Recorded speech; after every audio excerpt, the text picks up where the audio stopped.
Too many people are walking through life, and as they're going through life, they are asking the question, how come I don't have the things that everyone else has?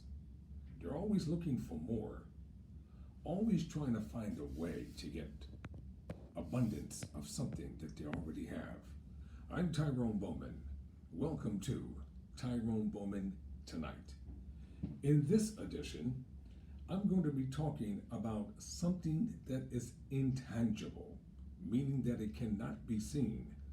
Just because something cannot be seen with the visible eye does not mean that it isn't real. The things that we can't see in life are more important than the things that we can see. For example, the world of the immortals is real, though we cannot see it.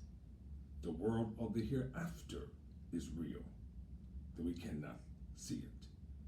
The Almighty, who is the omniscient, omnipotent, omnipresent one, is real, though we cannot see him.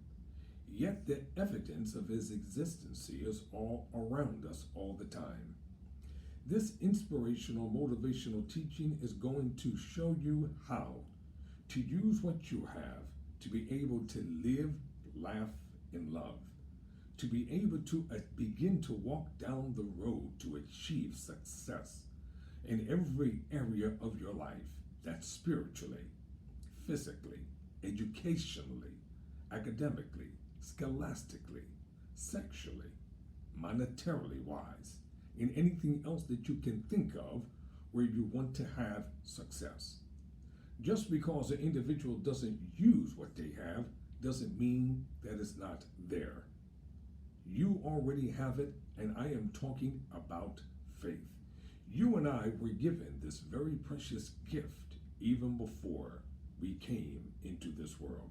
It was long decided by an eternal government in the world of the immortals that we were going to come here on a certain day, a certain place, and a certain time.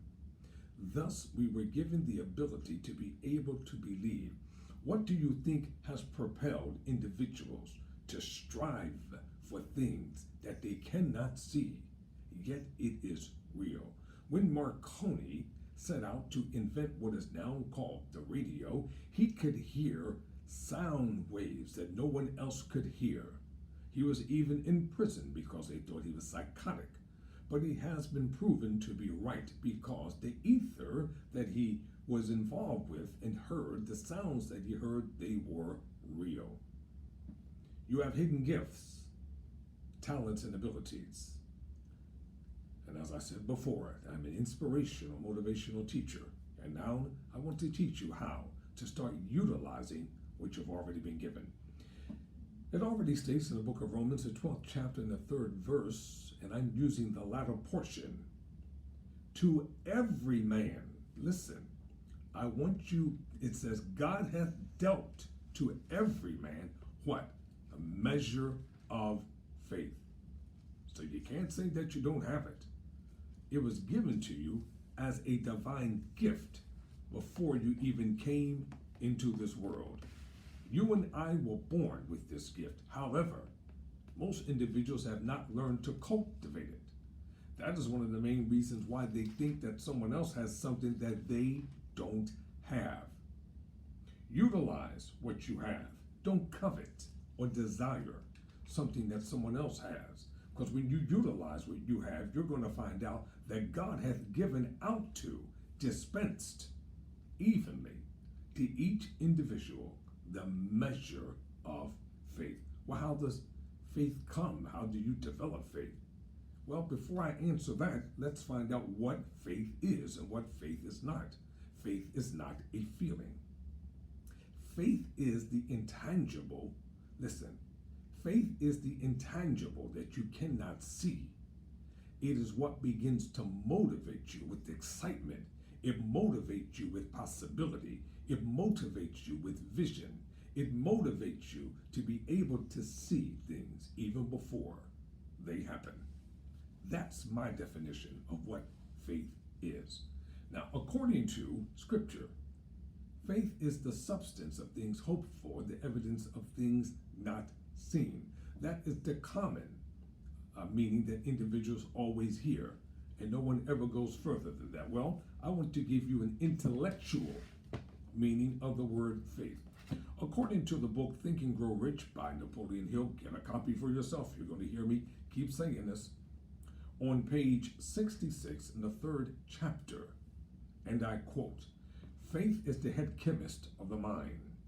When faith is blended with the vibration of thought, the subconscious mind instantly picks up the vibration, translates it into its spiritual equivalent, and transmits it to infinite intelligence, as in the case of prayer."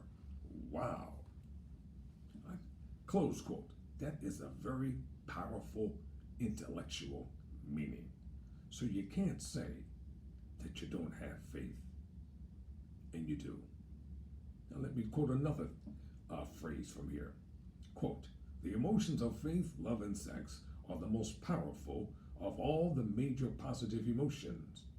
When the three are blended, they have the effect of coloring the vibration of thought in such a way that it instantly reaches the subconscious mind, where it is changed into its spiritual equivalent, the only form that induces a response from infinite intelligence." Why did Napoleon Hill constantly use the term infinite intelligence? I remember reading, he said, instead of offending people about their faith and their beliefs and their practices, he just decided to use this term. So faith is power. You got to learn how to develop it. In order to develop it, you must know what faith is. Also, quote, "The method by which one develops faith, where it does not already exist, is extremely difficult to describe, almost as difficult, in fact, as it would be to describe the color of red to a blind man who has never seen color and has nothing with which to compare what you describe to him. Faith is a state of mind which you may develop at will after you have mastered what? His 13 principles, as he says, because it is a state of mind which develops voluntarily through application and use of these principles," close quote. And don't you know that the more that you hear something, the more people will believe it? I said, the more that they hear it, the more they will begin to believe it. As a matter of fact, hope you can see this. I know you can't see it. The more that you hear something, be it true or false, people will begin to believe a rumor, an unsubstantiated, unfounded story, because many times it's laced with excitement, salacious details that have no foundational structure, and they run with it. So you have faith. Well, how can you develop faith? Faith comes by hearing. That's how you develop faith. Faith comes by hearing. And when you use what you know versus what you think you have, it will work for you. Your faith will work for you if you work it. You have to work it. Faith is an action-oriented word. You have to work it. You just can't be idle in life. The hand of the diligent shall be made rich. And you're going to hear me real soon start talking about material things and money and so many things that individuals desire to be, to do, and to have, but they don't have the consciousness of them. They don't have the consciousness of prosperity. They don't have the consciousness of wealth. They don't have the consciousness of riches. They don't have the consciousness of developing all that they desire to be, to do, and to have, because they're not hearing it consistently. The world is going to continue to thrive and prosper whether individuals believe and accept the ideology of prosperity or not. The world of medicine is based upon faith. Individuals don't know what's in it, but they'll take it by faith because they believe if they take it, it's going to help the problem to be resolved. You already have it. Learn how to use it. It was given to you at birth. It's a divine gift from the Almighty to you and to I. So make sure that you utilize what you have. And faith is vitally important. Why? Because without it, nothing can be developed in life. Too many individuals, they're going through life and they're sad, they're dejected, they're upset, they're angry, they're bitter.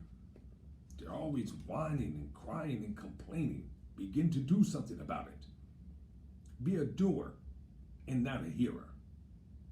Be a doer and not a hearer. Once you have heard how to develop it, then get it developed and start utilizing it. You don't have to have everything when you first start out in life. I'll give you an example. When you get your first car, I'm talking about everyday normal people now. It may not be a brand new car. It could be a jalopy. It could be a used car. But it's important to you. Why? Because it's your first car and you never had a car before. It's the first time you have a sense of independence. You can go where you want to go anytime you choose to. And then gradually, you go from one car to another. The same applies to when you get your first apartment. It's not going to be fully furnished or your first house.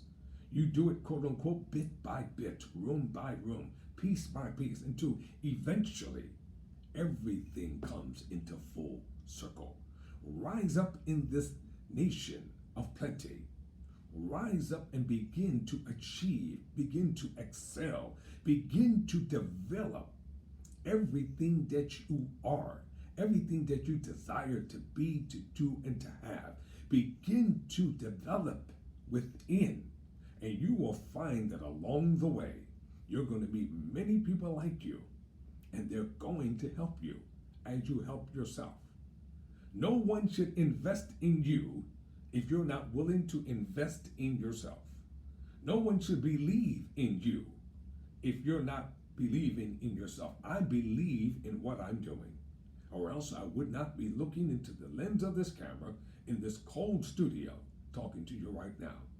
I believe that these inspirational, motivational teachings, it's going to stir up a generation of believing men and women. Oh, by the way, become a subscriber to Tyrone Bowman tonight. Help me to reach that 1,000 mark. Tell your friends about it, family, even tell your enemies about it. Tell them about a brand new program that's going to inspire and to motivate and help you to excel in every area of your life. You know, a lot of people have a physical coach. I am your mind coach. Helping you to reorganize your mind, because a lot of things that's in the mind of people, it needs to come out. All the trash, the garbage, the superficiality, all the hurt, the pain, all that stuff is stored in the membrane. And that's what's stopping a lot of individuals from going forward in this life. That's what's stopping them from to be, to do, and to have, because they're holding on to the past. They're holding on to things that are not pleasant. They're holding on to things that are not good. They're holding on to things that are causing them to descend in a downward spiral. And they can't come upward because they are stuck in a rut. Get your mind cleaned out. Get your mind reorganized. Get your mind straightened out. You already have it. Now use it. And when you use it, it's going to work for you. Also, as I bring this lesson to an end, as the preacher would always say, I'm getting ready to close. I'm getting ready to close. Well, Rev, you've been saying that for about the last hour and 60 minutes. It's time to bring it in now. But I mean what I say. In the next couple seconds, it's all going to be over here for this edition of Tyrone Bowman tonight. The Holy Writ says, and I quote, "If any of you lack wisdom, let him ask of God, that giveth to all men liberally." If you ask in faith, not wavering, you're going to receive the very thing that you're asking for. You already have it. It's time to use it. You already have it. It's time to rise up. and become the individual that you were born to be. Don't allow anyone to stop you from fulfilling your destiny. Don't allow anyone to stop you from achieving your goals. Don't allow anyone to stop you from being the conqueror of your world, your atmosphere, your stratosphere, your galaxy. You can have it all. And if you desire to have it, and if it's good, it's going to come to you. Even if it's bad, it'll come to you. You might not like the results of it. And I want you all to have a very blessed, happy, safe, prosperous weekend with family, with friends, with associates, and go out and live your life. Live, laugh, and love. I say that again. Learn how to live. Start living on purpose. Learn how to bring laughter back. And learn how to love. If someone loves you, learn to love them back. And I quote from chapter 9 of the book entitled The Master Key to Riches by Napoleon Hill. This is chapter 9, page 160. And I quote, "Faith is a royal visitor, which enters only the mind that has been properly prepared for it, the mind that has been set in order through self-discipline. In the fashion of all royalty, faith commands the best room, nay, the finest suite in the mental dwelling place. It will not be shunted into servants' quarters, and it will not associate with envy, greed, superstition, hatred, revenge, vanity, doubt, worry, or fear. Get the full significance of this truth, and you will be on the way to an understanding of that mysterious power which has baffled the scientists down through the ages." And I quote once again, recalling the words of the sage, Concord Ralph Waldo Emerson, who said, "In every man there is something wherein I may learn of him, and in that I am his pupil. I shall now," and I'll close quote right there. Ladies and gentlemen, seize the moment. Seize the opportunity. Live, laugh, and love. Don't allow anything, anyone, or anybody to stop you from becoming the best that you can be. Achieve, excel, live, and enjoy the very best that God has for you. Until next time, never surrender, never quit.